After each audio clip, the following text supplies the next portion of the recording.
How to upload gallery video in Snapchat Spotlight. So what can we simply do is we can go in our Spotlight, and then we can simply, it's similarly like Reels and TikTok. So what we can do is we can go in our Snap, and then we can click on our gallery of Snap, and then we'll get to see a camera roll option.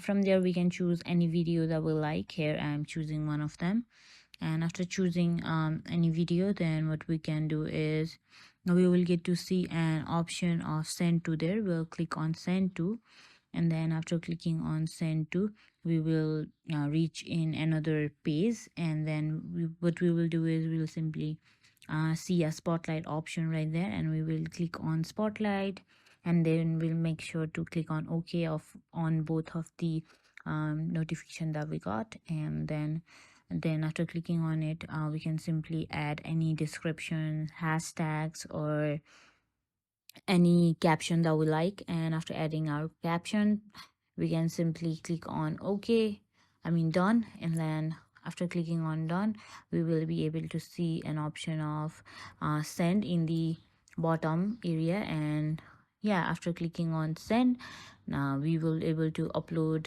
a video in Snapchat Spotlight from our gallery.